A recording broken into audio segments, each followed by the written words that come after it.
Sanggar Cerita mempersembahkan Sabda Pandita Ratu.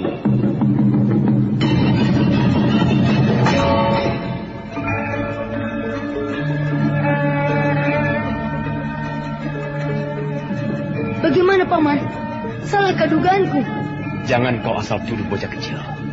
Apa dasarmu mengatakan aku seorang perampok? Pakaianmu sangat bagus. Kelihatannya terbuat dari lurik yang dikerjakan dengan teliti. Kemudian batiknya juga bagus.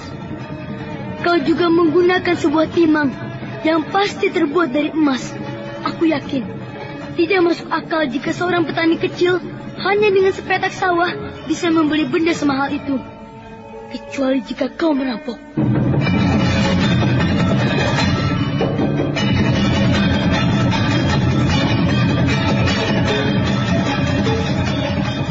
Sabda Pandita Ratu, sebuah kisah penuh dilema, tragedi cinta anak manusia, perebutan tahta, mabuk harta dan duniawi, serta silaunya kehormatan, di mana keangkara murkaan merajalela karena dendam yang membara.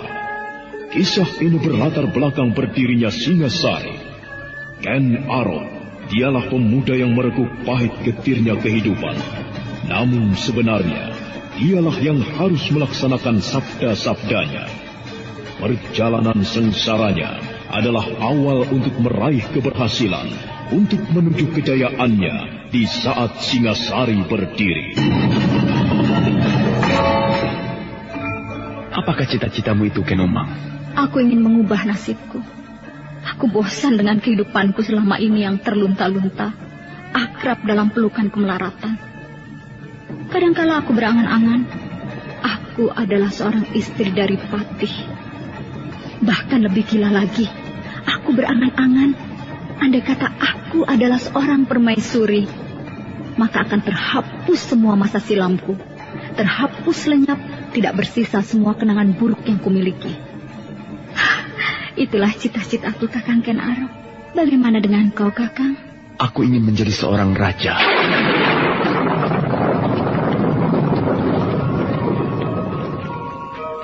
Sabda Pandita Ratu.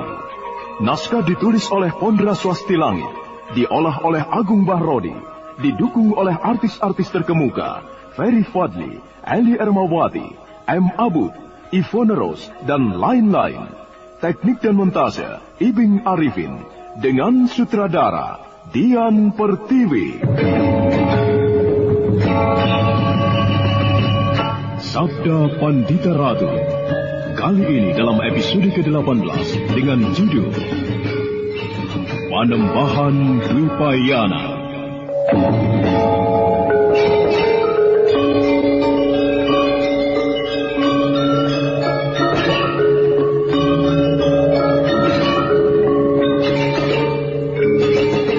Dalam seri ke-527 ini dengan para pemain Norman sebagai Badrawati, Ferry Fadli sebagai Kamaswara, Naryo sebagai Presima, Wit Hendra sebagai Panembahan, Anis sebagai Nyai Nawang Gumilang, dan Asdi Suhastra, pengantar cerita. Manakala sang waktu terus bergeser, telah mengantarkan matahari ke peraduannya, dan siang kemudian digantikan oleh malam. Hujan turun dengan deras dan membutuhkan waktu cukup lama untuk mereda. Adalah Panembahan Dwipayana melalui seorang cantrik telah mengundang Kamaswara dan yang lain untuk datang ke ruang pustaka. Sandiwara Radio ini masih Anda dengarkan di channel YouTube Satria Collection. Jangan lupa tekan tombol like dan subscribe.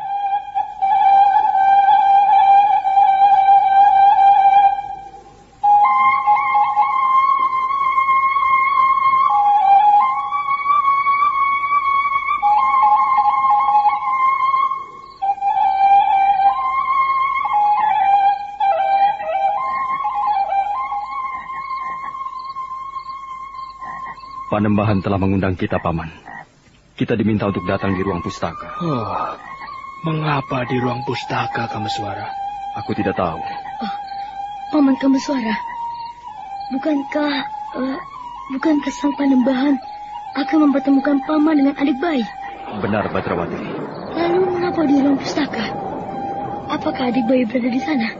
Baiklah, mari kita temui sang Panembahan. Jangan kita persoalkan mengapa Panembahan mengundang kita ke sana.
Mari silakan masuk anak mas semuanya.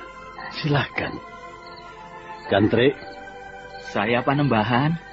Tinggalkan aku dan tamu-tamuku di ruangan ini. Siapapun tidak aku perkenankan mengganggu pembicaraan kami. Lakukan sebagaimana aku sedang di Sanggar Pamujan, Cantrik. Baik, Panembahan. Baiklah, pergilah. Dan padamkan lampu itu. Aku ingin berbincang dengan tamu-tamuku dalam kegelapan malam. Baik, Panembahan. Cantrik itu kemudian melangkah mendekati Damar Ubli dengan minyak lemak yang berada di dinding, dan kemudian meniupnya hingga ruangan itu menjadi gelap gulita. Cantrik itu kemudian melangkah ke arah pintu dan menutupnya dari luar. Anak mas semuanya, meski lampu telah dipadamkan, akan tetapi aku yakin anak mas mampu memusatkan kemampuan anak mas dengan mempertajam pandangan. Gelap ini tidak menjadi masalah bagi kami, Panembahan. Ya. Aku percaya hal itu. Tetapi, kenapa digelapkan? Dan anak mas semuanya tentu bertanya-tanya di dalam hati. Mengapa aku memerintahkan kepada Cantrik untuk memadamkan lampu Ubli? Memang demikianlah sebenarnya kebiasaanku jika sedang bersemadi di Sanggar Pamujan. Aku memerintahkan kepada Cantrik untuk memadamkan lampu, agar pikiran dan keheningan hatiku bisa terpusat dalam semadi. Dan biasanya tidak aku izinkan siapapun menggangguku. Menarik sekali, Panembahan. Bagaimana anak mas Kameswara? Apa yang menurut anak mas menarik itu? Bukankah dengan demikian Panembahan sebenarnya sedang berbohong? Semua abdi padepokan ini tentu mengira Panembahan tentu sedang bersemadi. Padahal sebenarnya pada saat itu Panembahan entah berada di mana, tidak seorang pun yang tahu. Anak mas Kameswara benar-benar cerdas. Anak mas pintar merangkai berbagai hal untuk menarik sebuah kesimpulan. Pada dasarnya, keadaan di sinilah yang mengajariku, Panembahan. Baiklah, anak mas Kameswara, serta Adiwasi Blesima, Tole Badrawati, dan anak mas Lare Angon. Dengan cara beginilah, aku akan mengajak menemui bayi yang hilang itu. Mari, ikuti aku. Tolong anak mas, bantu aku membuka sirap-sirap ini. Oh, ternyata benar dugaanku. Di lingkungan padepokan ini terdapat sebuah ruangan di bawah tanah. Satu-satunya tempat yang paling mungkin untuk menyembunyikan Parameswara. Sandiwara Radio ini masih Anda dengarkan di channel YouTube Satria Collection. Jangan lupa tekan tombol like dan subscribe.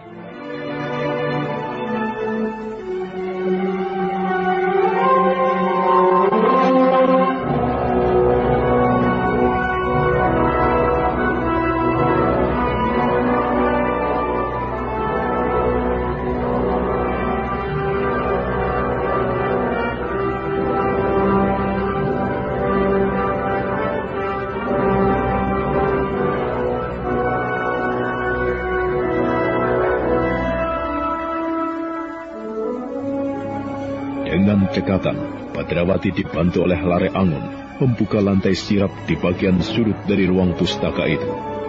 Ternyata terdapat sebuah lubang di bawah sirap itu. Dan ketika Kameswara memperhatikan dengan menggunakan ketajaman matanya, di lubang masuk ke dalam tanah itu terdapat sebuah undakan. Ruangan bawah tanah ini ibaratnya seperti rumahku sendiri. Mari, anak mas semuanya, serta Adiwasi Bresima, ikuti aku dan jangan ragu-ragu. Ternyata dengan cekatan Panembahan Dwipayana mendahului turun ke dalam lorong yang menuju ke bawah tanah itu. Di belakangnya Wasi Bresima disusul kemudian oleh Badrawati dan Lare Angon serta Kameswara paling belakang.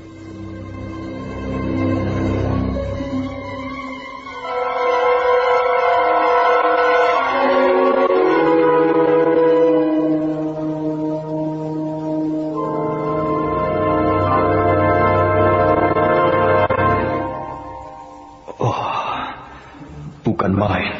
Kenapa, anak mas? Gelap sekali. Aku hanya melihat warna hitam Panembahan. Bagaimana mungkin Panembahan bisa membangun ruangan bawah tanah seperti ini? Bukan aku yang membangun, anak mas Kameswara. Aku menemukannya. Dan karena tempat ini tidak terpakai, aku menggunakannya. Aku telah mengira bahwa di padepokan ini tentu terdapat sebuah ruangan di bawah tanah. Dan aku sibuk mengira, bahkan menduga, di Sanggar Pamujanlah tempat untuk menuju ke ruangan bawah. Ternyata justru dari ruang pustaka. Masuk akal jika anak mas menduga pintu menuju ke ruangan bawah tanah itu berada di Sanggar Pamujan. Tunggu sebentar, anak mas. Aku akan menyalakan obor. Aku akan membuat api dari batu titian. Silakan Panembahan. Aku telah menyiapkan obor di tempat ini dengan minyak jara atau lemak. Sewaktu-waktu dibutuhkan, tidak perlu bingung.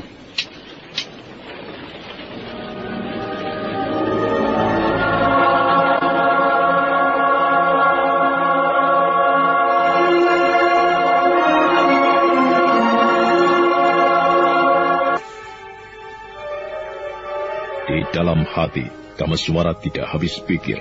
Karena ternyata sedemikian banyak rahasia yang menyelubungi Panembahan Dwipayana, membuat Kameswara merasa semakin penasaran, ingin mengetahui siapakah sebenarnya sang Panembahan itu. Panembahan Dwipayana sibuk dengan batu titikan yang lazim disebut sebagai batu api. Dua buah batu yang dibenturkan itu memuncratkan bunga api yang kemudian membakar embut kelapa, dan kemudian dengan cekatan pula Panembahan menyalakan obor yang diambilnya dari dinding. Kameswara mengangguk-angguk, manakala menyadari betapa berbedanya sang Panembahan sekarang dan sebelumnya. Panembahan yang tua tertatih-tatih, uzur mau mati itu, kini telah tidak ada. Yang ada adalah Panembahan yang gesit. Akan halnya Bresima, Badrawati dan Lare Angon, mereka sibuk dengan angan-angannya sendiri.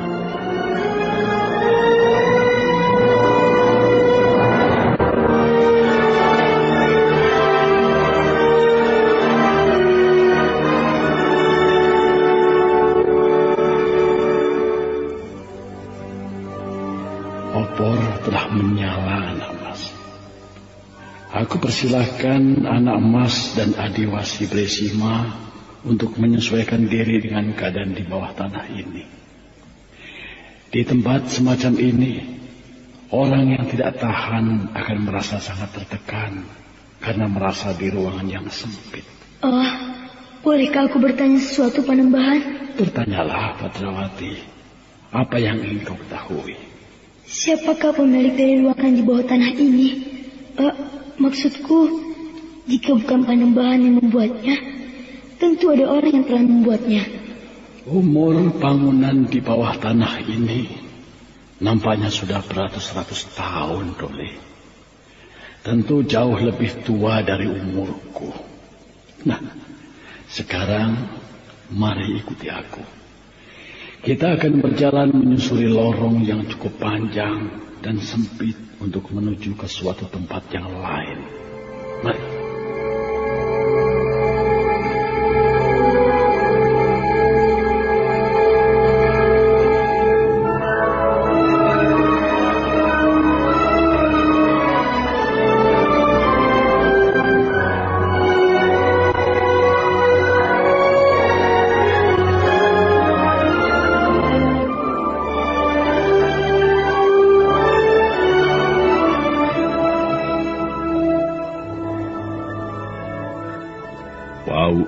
terasa sedikit aneh di hidung. Udara terasa hangat. Dengan senang hati, Wasi Bresima berjalan mengikuti gerak langkah Panembahan Dwipayana yang berjalan paling depan. Beberapa waktu berlalu, mereka menelusuri lorong-lorong yang kemudian bercabang-cabang, sehingga bagi yang pertama kali berada di tempat itu tentu akan merasa kebingungan. Dan di luar sadarnya, Badrawati bahkan berkata, "Jika aku sendirian, barangkali aku tidak akan menemukan jalan kembali, tersesat dan hanya berputar-putar di tempat ini."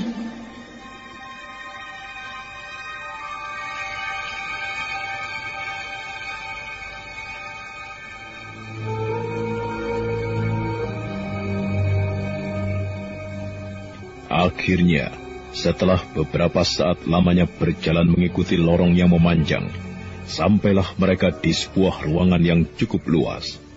Ruangan dari dinding halus yang mengingatkan Kameswara pada bagian-bagian tertentu dari gua di balik air terjun Kambang Ayun.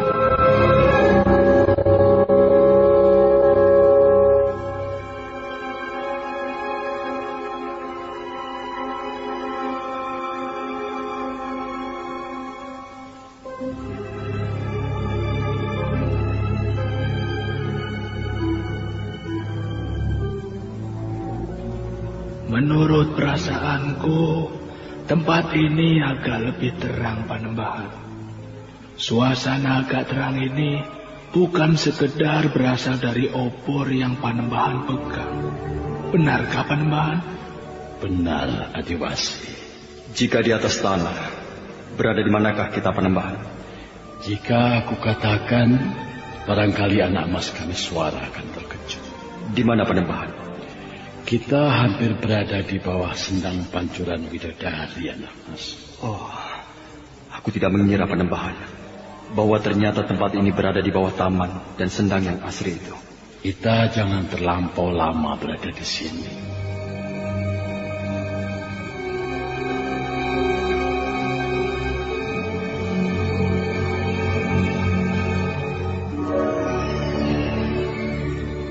Panembahan Dwipayana kembali berjalan. Di belakangnya adalah Badrawati dan Nareangun, sedang Wasi Bresima beriringan dengan Kameswara. Entah mengapa, perasaan Kameswara kemudian menjadi tegang. Dia merasa yakin bahwa dia sudah dekat dengan anak lelakinya, si anak yang hilang. Dan akhirnya,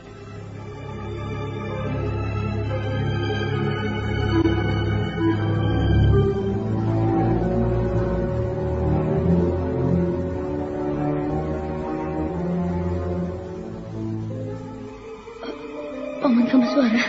Ada apa, Badrawati? Aku mendengar desahan nafas. Ya, aku juga mendengar, Badrawati. Panembahan, aku mendengar ada desahan nafas selain kita. Siapakah yang berada di tempat ini? Jangan cemas, anak mas. Mari, sudah dekat. Nanti anak mas akan melihat siapa orangnya. akhirnya sampailah mereka di tempat yang dituju. Kameswara serasa tercekap jantungnya menyaksikan sebuah pemandangan yang menggetarkan. Badrawati yang biasanya banyak bicara menjadi seperti bisu, apalagi Nareangun yang memang pendiam. Sementara sang Wasi Bresima segera menghubung-hubungkan apa saja yang diketahuinya. Di sebuah ruangan yang diterangi oleh obor dengan minyak lemak atau minyak jarak, terlihat seorang perempuan cantik sedang tidur memeluk bayi Parameswara. Menilik keadaannya, perempuan itu baru saja menyusui dan kemudian tertidur.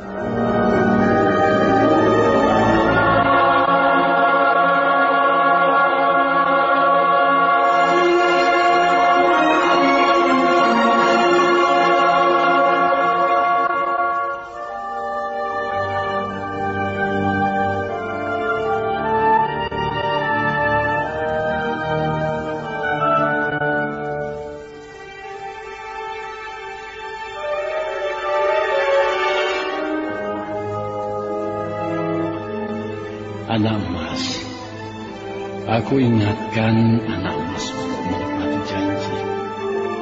Anak mas hanya aku beri kesempatan sekali saja untuk menemuinya. Itu demi keselamatan putra anak mas sendiri. Aku berjanji, Panembahan. Ketahuilah anak mas Kameswara, perempuan yang menyusui anak lelakimu itu adalah salah seorang dari 5 orang yang memiliki Raja Kalacakra. Nama perempuan itu adalah Nyai Nawang Gumilang. Ia istri seorang prajurit yang gugur di dalam peperangan antara Tumapel dan Kediri. Dan ia membawa pertanda takdir itu, anak mas. Jadi, orang ini yang diceritakan oleh Bapak Brahmana Logawe?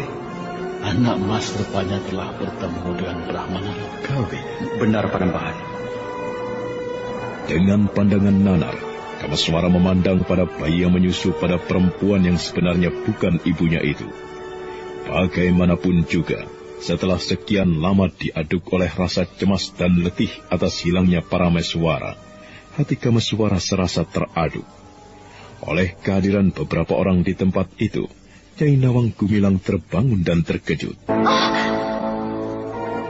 Nyai Nawang Gumilang bergegas bangun dan membetulkan pakaiannya yang kurang rapi. Dan ketika Nyai Nawang Gumilang duduk, Kameswara melihat bahwa wujud perempuan itu memang seperti yang dilihatnya melalui sebuah tapa brata pati geni yang dilakukannya di Palwasambu.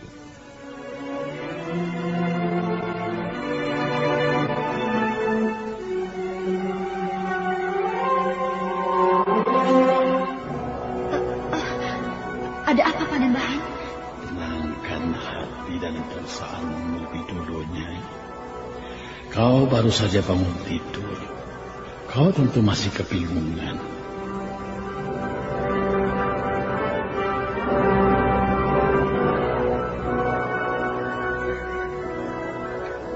Nyai Nawang Gumilang yang baru saja bangun tidur itu nampak gugup dan goreh. Pikirannya yang mendadak beralih dari alam mimpi ke alam sadar membuatnya kebingungan. Panembahan Dwipayana kemudian melangkah mendekati Nyai Nawang Gumilang dan kemudian duduk di tepi pembaringan. Kameswara bagaikan teraduk tidak karuan hatinya, manakala akhirnya dia bertemu kembali dengan Parameswara. Bayi itu sedang tidur lelap dalam pelukan seorang perempuan yang bukan ibunya. Panembahan Dwipayana mengatakan bahwa perempuan itu memiliki Raja Kalacakra, sebagaimana yang dimiliki oleh Badrawati dan yang lainnya. Betapa terharu hati Kameswara.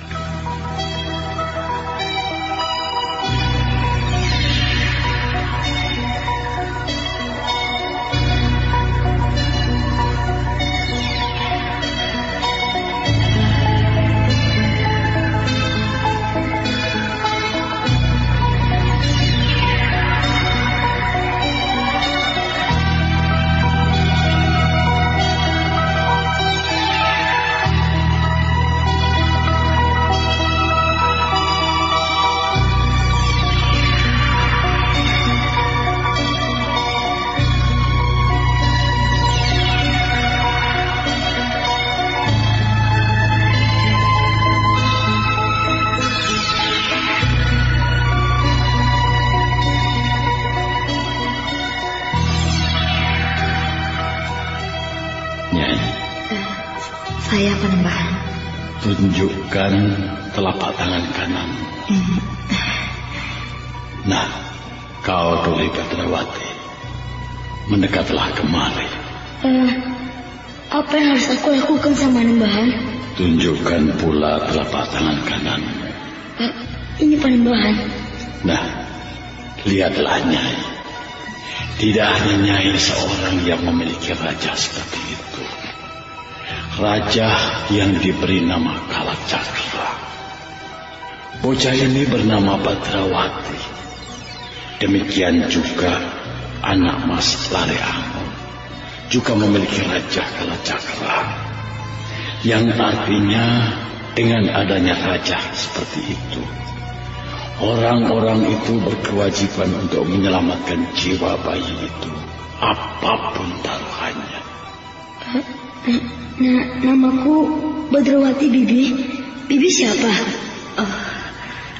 Aku Nawang Gumilang, Le. Aku senang berkenalan dengan Bibi. Aku Aku juga, Badrawati. Sebaiknya aku akan memperkenalkan yang lain. Yaitu yang berdiri termangu, tidak begitu banyak bicara, itu adalah Paman Lare Angon, Bibi. Paman Lare Angon juga punya Raja Kalacakra. Lalu yang seorang lagi itu, ia Paman Kameswara. Ia bapak dari bayi yang sekarang bersamamu itu, Bibi.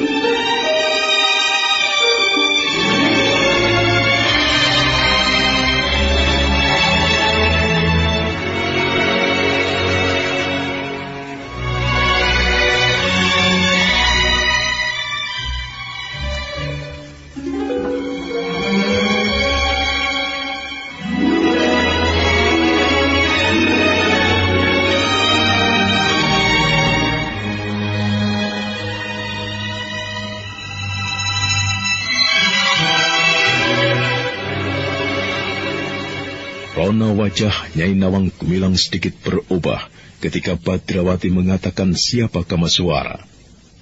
Nampaknya Nyai Nawang Gumilang yang pernah kematian bayi itu merasa cemas seandainya ayah dari Parameswara akan meminta kembali bayinya itu. Akan halnya Kameswara sendiri, dengan agak ragu-ragu, dia kemudian melangkah mendekat.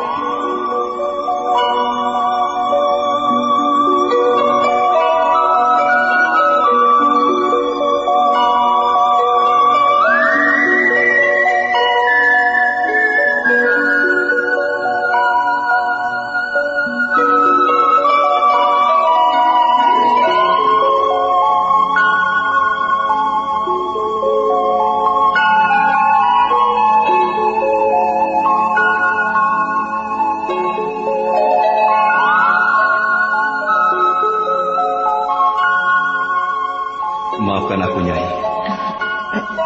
Izinkan aku memeluk anakku barang sekejap saja. Berikan bayi itu kepadanya, Nyai Nawang Gumilang. Anak Mas Kameswara sudah cukup lama tersiksa oleh kerinduannya kepada bayi itu.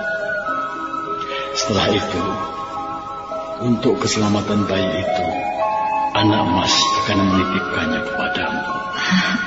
Baik, Panembahan.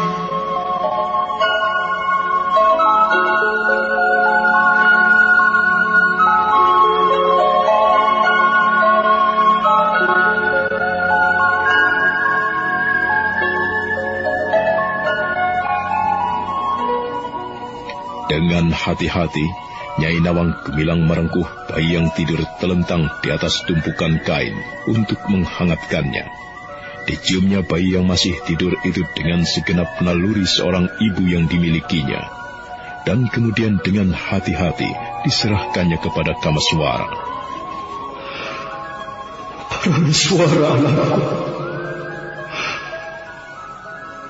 Parameswara. Ini Bapak, sayang. Kau sudah lupa pada Bapak.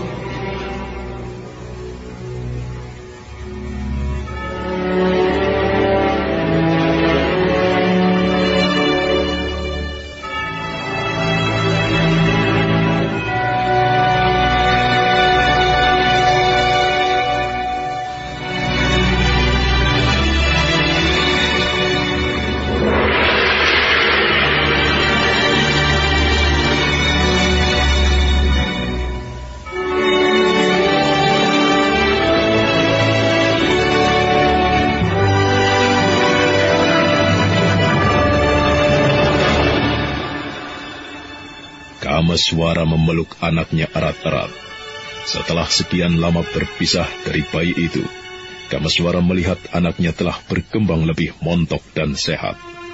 Didekapnya kepala anak itu, dibusainya rambutnya, diciuminya keningnya, dan mata Kameswara kemudian berkaca-kaca. Oleh pelukan itu, bayi itu kemudian terbang. Kau sudah lupa pada Bapak. Perhatikan aku, Parameswara. Ini aku, Bapak. Bayi itu benar-benar bayi yang elok, bukan saja parasnya, tetapi juga kecerdasannya. Meski telah beberapa bulan berpisah dengan ayahnya, ternyata bayi itu masih mengenalinya. Maka tiba-tiba saja senyumnya merekah, tangannya menggapai-gapai. Dan dengan penuh kasih sayang, Kamaswara mendekapnya.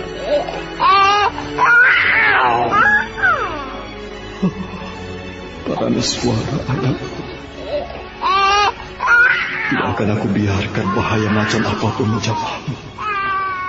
Aku berjanji, Parameswara. Tidak akan aku biarkan bahaya menjamahmu. Akan aku tumpas mereka yang bermaksud buruk terhadapmu. Akan aku tumpas siapapun mereka yang akan membahayakan anakku.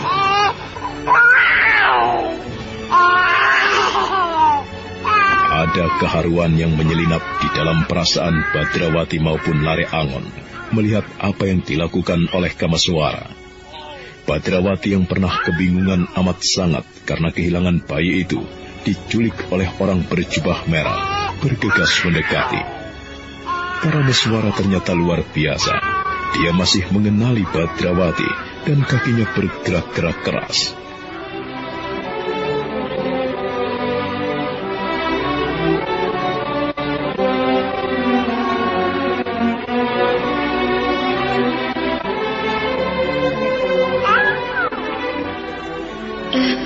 Nampaknya kau masih ingat kepada aku, adik bayi? Hah? Kau masih ingat kepada perjalanan kita bersama-sama? Kalau kau sudah besar nanti, aku akan mengajakmu gelut. Hah? Banting-bantingan? Kau berani gelut denganku, adik bayi? Sang Panembahan. Bagaimana Badrawati? Lalu, siapa orang berjubah merah yang menculik adik bayi ini dari tanganku? Apakah pertanyaan itu harus aku jawab, Dore? Adik bayi toh dalam keadaan selamat. Badrawati benar, Sang Panembahan. Aku juga Paman Wasi Bresima dan saudaraku Lare Angon tentu juga bertanya-tanya, ingin mengetahui siapakah orang berjubah merah yang telah membawa anakku dan kemudian menyerahkannya kepada Sang Panembahan. Baiklah, aku tidak akan keberatan untuk menjelaskan soal itu, Mas Kamaswara. Akan tetapi aku minta tidak sekarang, nantilah di lain saat saja. Maaf, Panembahan. Akan tetapi sore tadi Badrawati dan Lare Angon yang sedang memancing melihat orang yang mencurigakan. Orang mencurigakan? Berceritalah, Badrawati. Jangan aku. Sebaiknya Paman Lare Angon saja yang bercerita. Berceritalah, Lare Angon. Apa yang kau lihat tentang orang bercaping lebar itu? Bagaimana, anak Mas Lare Angon? Sebenarnya lah, Panembahan, aku dan Badrawati dengan ditemani seorang cantrik sedang memancing ikan di telaga ketika melihat orang itu berada di kejauhan. Ia berdiri jauh di sebelah barat telaga, di dekat sebuah batu besar. Tapi sayang sekali, aku tidak bisa memperhatikan wajahnya dengan seksama, Panembahan. Karena orang itu bercaping, anak Mas. Benar, Panembahan. Lalu? Badrawati kemudian berusaha menyergapnya. Akan tetapi ketika Badrawati sampai di tempat orang itu, orang bercaping lebar itu lenyap, Panembahan. Itulah, Panembahan. Aku menaruh prasangka terhadap orang bercaping itu, yang mungkin mempunyai maksud yang tidak baik terhadap isi padepokan ini. Kecuali jika orang itu adalah si jubah merah. Bagaimana, Panembahan? Bukan, anak Mas. Jadi bagaimana, Sang Panembahan?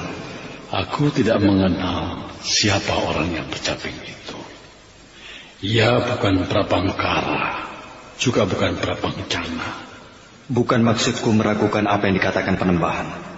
Akan tetapi, apakah Panembahan benar-benar yakin? Aku yakin, anak Mas. Karena jiwa yang ada di tubuh Prabangkara atau Prabancana seolah diriku sendiri.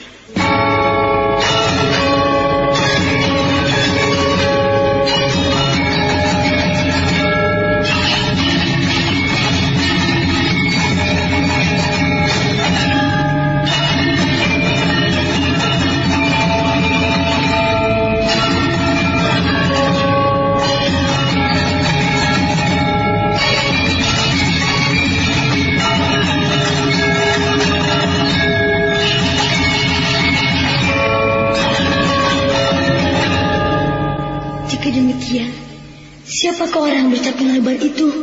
Jika ternyata sang Panembahan tidak mengetahui, kita memang wajib mencurigai orang bercaping itu, Badrawati. Kita harus menaruh prasangka. Siapa tahu orang itu bermaksud buruk. Baiklah, anak emas. Dengan keterangan anak emas baru saja, aku menjadi cemas.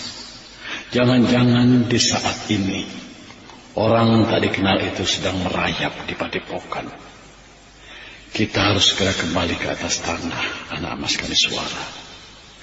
Silakan, jika anak emas akan berpamitan kepada Nyai Nawang Gumilang. Baik, Panembahan. Nyai Nawang Gumilang, aku titip anakku kepadamu. Aku tidak bisa mengatakan betapa terima kasihku kepada Nyai. Tidak bisa aku ukur dan tidak mungkin bisa aku balas. Nampaknya di dunia ini hanya Nyai seorang yang mampu menyusui anak. Sekali lagi aku sangat berterima kasih kepadamu, Nyai.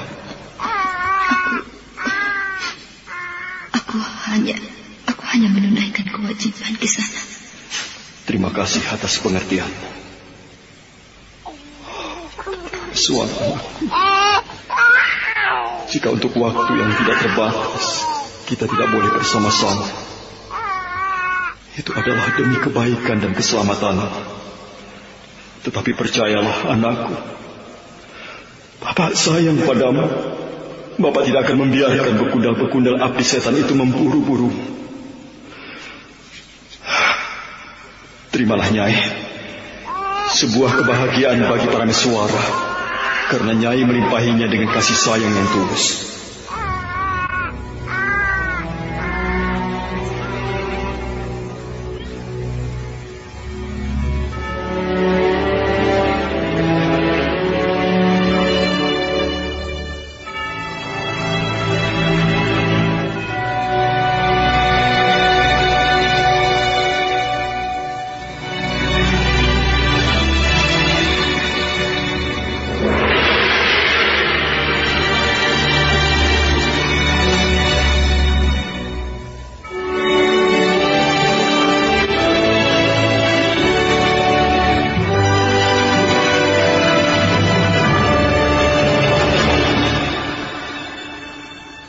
Nyai Nawang Gumilang kemudian menerima para Meswara dari tangan ayahnya. Bayi itu kemudian digendongnya dengan cindai panjang. Bayi itu menggerak-gerakkan kaki dan tangannya, sambil tatapan matanya tidak pernah lepas dari ayahnya. Bayi itu bahkan tersenyum di dalam celotehnya.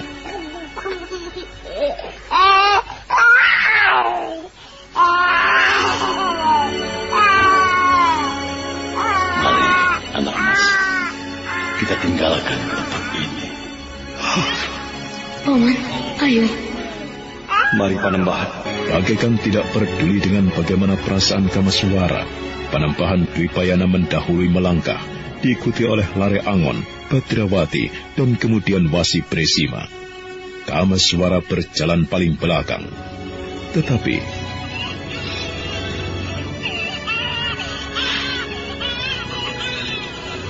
anakku, jangan pedulikan anak emas Kamaswara. Ia menangis, Panembahan. Biarkan Nyai Nawang Gumilang menenangkan hatinya.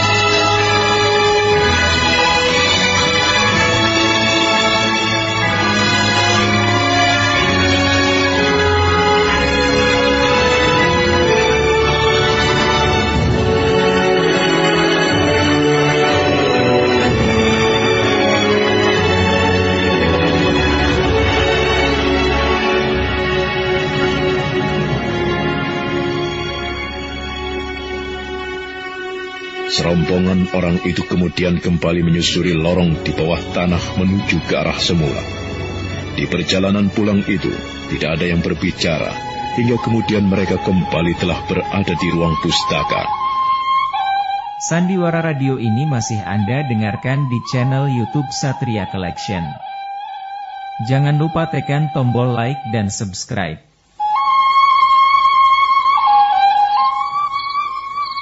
Bagaimana anak mas? Perasaan anak mas tentu merasa lega setelah bisa bertemu dengan putra anak mas. Sang Panembahan, bagaimana anak mas Kameswara? Aku merasa lega melihat kenyataan. Anakku tidak kurang suatu apa. Bahkan telah ada seorang perempuan yang menyusuinya. Namun demikian, kelegaan hatiku aku rasakan hanyalah sementara. Karena aku tersadar oleh kenyataan lain, bahwa bahaya yang besar masih membayanginya. Parameswara aku temukan tidak kurang suatu apa. Akan tetapi itu bukan berarti bahaya yang menghantuinya telah pergi. Sang Panembahan, apa yang telah Sang Panembahan lakukan, aku tidak bisa membayangkan dengan cara bagaimana aku harus membalasnya. Apa yang aku perbuat sebenarnya juga tidak lebih dari sebuah tanggung jawab. Aku merasa berkewajiban untuk ikut menyelamatkan putra anak emas dari ancaman mara bahaya. Apalagi aku mengetahui dengan sebenarnya peran apa yang dibawa anakmu, serta peran apa yang dilakukan oleh sumber bahaya yang membayanginya itu. Terima kasih Panembahan. Selanjutnya aku mohon petunjuk kepada Sang Panembahan. Apa saja yang harus aku lakukan untuk menyelamatkan anakku itu? Ibarat harus memasuki lautan api pun, aku telah siap Sang Panembahan. Baiklah anak mas Kameswara. Aku percaya dengan apa yang anak mas ucapkan itu, bahwa apapun akan anak mas lakukan untuk menyelamatkan putra anak mas. Jika anak mas mempercayakan kepadaku untuk memberi petunjuk-petunjuk atas hal-hal apa saja yang harus anak mas lakukan, aku berharap anak mas benar-benar mau melakukannya. Seberat apapun akan aku kerjakan Panembahan.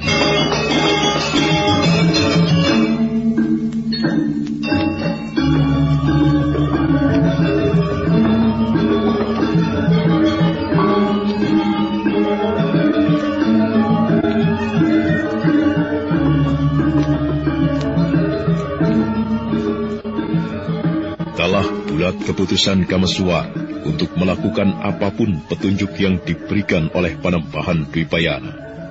Perasaan itu seolah mempuncah pula di dada Badrawati dan Lare Angon yang memiliki Raja Kalacakra, yang berarti harus membantu memberikan pengayoman pada Parameswara apapun taruhannya.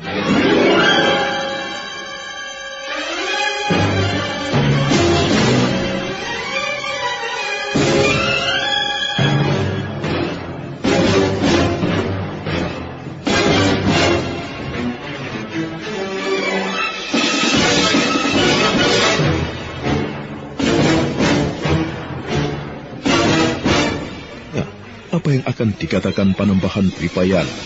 Petunjuk apa yang akan diberikan pada Kameswara?